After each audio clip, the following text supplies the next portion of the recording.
Hey YouTube, it's GB Pirate here. Today, for you mappers, I'm just going to talk about the style guide briefly. Again, like I said in my announcement video, definitely check out Relic's mapping tutorial that they've posted on the Company of Heroes YouTube channel. It provides like a whole wealth of knowledge and information and theory and everything like that. But just to be a bit more clear, I wanted to uh, I wanted to write out kind of exactly what we're looking for in this competition here. And I've got my little map making partner here with me, Piper. So she's gonna help us out and make sure that we all know what we're kind of looking for. So first of all, inspiration, theme, and size. Maybe you're inspired by an old map from a video game. Maybe you're inspired by a landscape you see. Maybe a historical battle. Maybe there's some really nice natural features you want to include. Whatever, just find something and really kind of work on that. But make sure that it's not that your map that you make isn't too boring. It needs to have a bit different environments, different areas. It needs to be not all the same, so to say. So this next part about map size, I hope I'm not getting anything wrong here. I've looked at all the maps that you can open in the editor. I listened to Will in the first or second episode of the map making tutorial, just talking about how to choose your map size.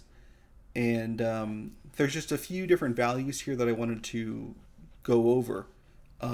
So we have the terrain size, playable area, and the core or the combat area. So the terrain size and the playable area, those are actual values you make in the editor.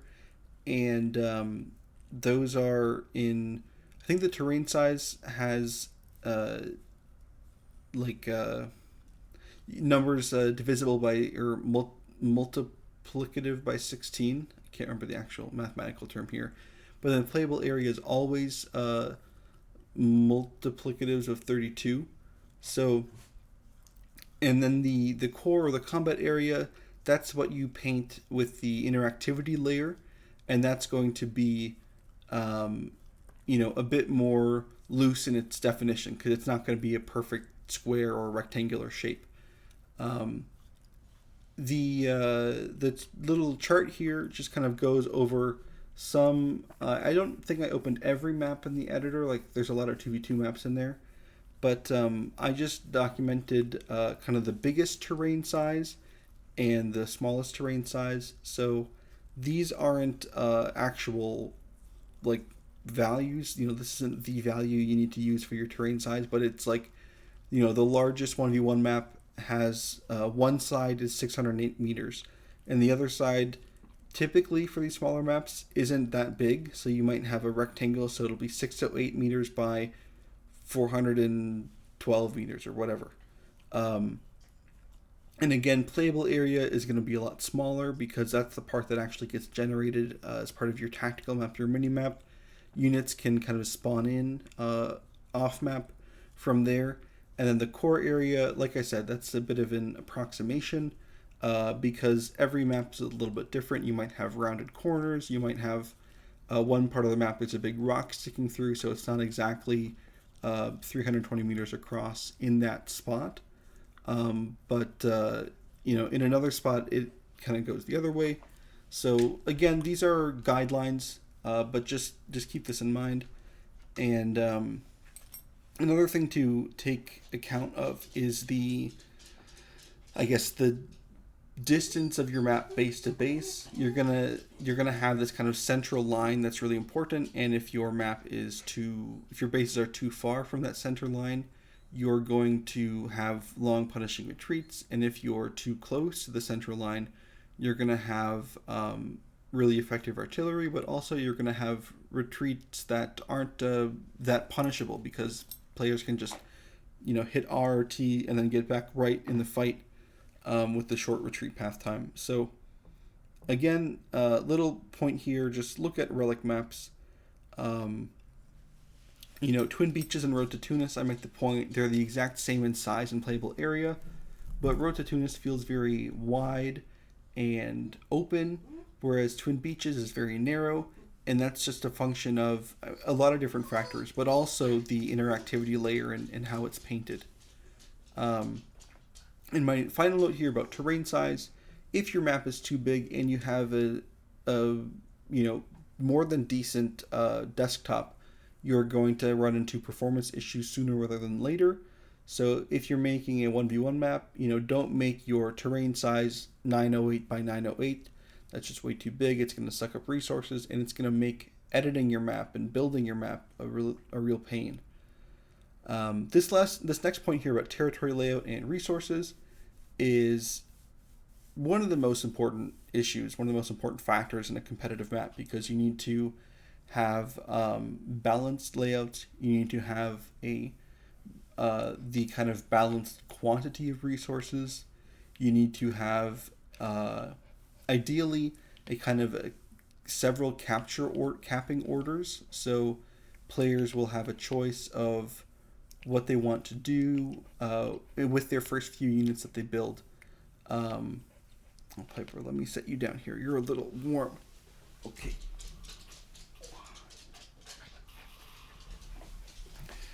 Okay, so I already mentioned this before, but the middle line of your map is kind of where the most action is going to take place, and Will goes over this in the map making tutorial, but you're going to have the players and also the viewers. Most of their camera time is going to be spent on and around this kind of central line, and you're going to want to kind of, in terms of territory points, definitely going to have VPs on or near that line. And then a lot of times maps will have a fuel point there as well. You might have, if you're being a bit daring, you might even have a cutoff point on there. Maybe you have fuel and munitions in the top corner of your map, and you have a strategic point on the center line that cuts those off for either player. So in a scenario like that, you might actually be able to put in more fuel and more munitions than you otherwise would. But because it could be a point that's so easy to take, you're not expecting either team to really be able to hold on to those points. There's an infinite number of potential territory layouts you can make, but just remember, keep things, look at these 5 kind of principles and adhere to them as best you can. And don't be afraid to make changes once feedback comes and say, actually, this idea doesn't really work, or I see what you're trying to do here, but actually you need to flip this around. Just be open, be flexible. And then I just kind of elucidated a bit more on all these points here, so go ahead and read that. There's also a little note about cutoffs, and cutoffs are important, but as you add more players, they become a bit less and less important, but they're still there to kind of bring attention to this spot of the map that isn't a fuel point, that isn't a victory point.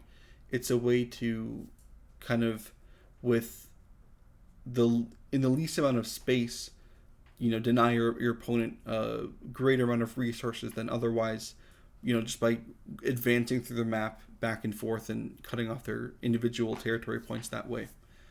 Another thing with capping order in 4v4, 3v3, a lot of times capping order isn't that important. There might only be 2 points for any one player to capture, and then they still have options. So it's not as crucial, but it's still something to think about. So in terms of map flow, this is again a bit of a concept, not something we can explicitly nail down, but you want to have a mix of wide open spaces and kind of vision blocking, kind of close quarters combat spaces. Now, not every map has this. Each map has a character. For example, Road to Tunis, feels very wide and open, flankable, but in the center we have high walls, we have some buildings, and they, disrupt and block sight. So they create kind of a dynamic contrast. And really that's all about mapping. That's what mapping is, right? It's a contrast of environments, of themes, etc. So Campbell's Convoy is another example of a desert map. It feels a bit smaller. It has kind of these big rocks throughout that obstruct vision that force you to go around. And there's also a few spots in there where you can get that height bonus. And if you look at Kimball's Convoy, Relic has actually made it very clear of where you go to get that bonus. There's like these little paths that kind of lead upwards that are kind of rocky on a lot of sides. And so it's very clear. It's not visually arbitrary. They're telling the player, oh, hey, if you stand here, you build a sandbag, get whatever cover, you're going to be in a really strong position in this area. But overall, with map flow, you want to have a balance. In CoH 2, there were a lot of maps that had, one side, this is the industrial or the urban side that had a bit shorter sight lines and a bit closer combat, and then you had the farm half or the forest half where you had wide open spaces, lots of flanking, square farm fields, things like that. So just keep that in mind that your map can have character and kind of, but it can have its own character, but also it needs to be a bit dynamic in that you'll have some opportunities for all units to excel, right? We don't want to make a map where team weapons are totally useless because, the longest distance you can see is like 25 meters and an AT gun or machine gun just doesn't have time to set up before it gets overrun by a vehicle or an infantry squad.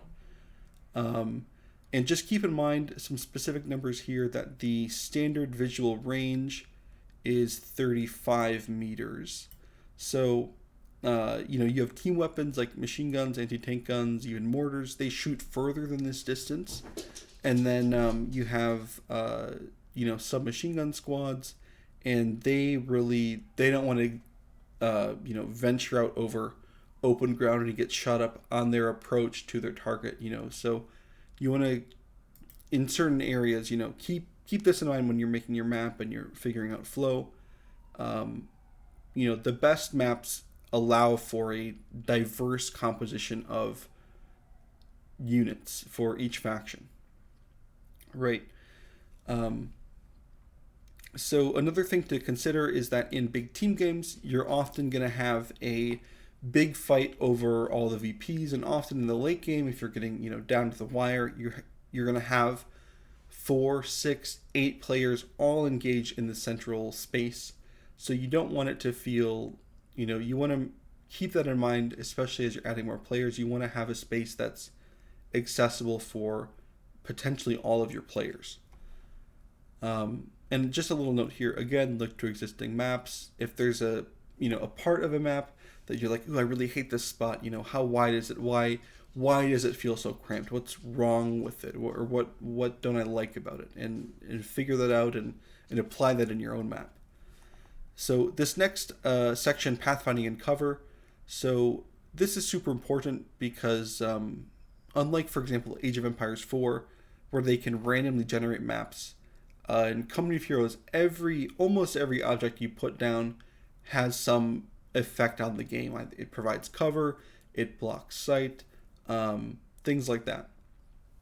So you really want to, when you're making your map, figure out where are kind of the open areas, where are the roads, where you can have these narrower, smaller areas where it's a bit harder for vehicles to navigate into. And I was just watching one of the Relic videos today or yesterday, and Will was talking about how in a certain area you actually can't bring in an anti-tank gun right away, but because of the prevalence of light vehicles and the light crush objects he laid down, by minute 7, minute 8, minute 10, in between all the explosions, you're gonna have light vehicles and indirect fire that actually blow up some of these things. So just keep that in mind too when you're making your map. And again, just a little tip here. And again, Will goes over this in the video. It's there isn't a simple pathing overlay that works for each crush type. So you have to go into the impasse editor, manually select the crush type you want, and then deselect the tool to look at the path map. But again, don't neglect this. This is super important for making a map play fun. You don't want your tank spinning around in circles doing nothing and dying, because that's just frustrating for the player. This next point, environment and art. again, super subjective. You basically want your map to look good. You want it to look real. You want it to also play well. You don't want to have these long shadows that obscure things. And Will talks a lot about this in one of the episodes about making your map, about where they have the sun relative to the player, what the LUTs do to kind of brighten up the shadows and make things visible while still having that, the lighting you want in your environment. One thing I note here in Hill 209, a big criticism that I got was that the map, it all looks the same. It's too similar. You don't know where you are on the map. And so that's something that I'm in the long term working on fixing. But that's just something from my experience I encountered.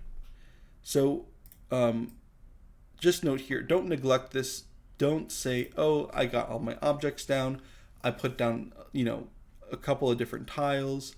I know what I'm going to do. I'm just going to submit this and to the competition, and I'll fix it in the next month. Like, don't do that. I want your maps to be 95, 98, 99% done when you submit them. I'm not looking for something 80% done, because then I'm going to spend all my time commenting, oh, this looks terrible, this looks really bad, this isn't blended at all, this really wasn't ready to be submitted.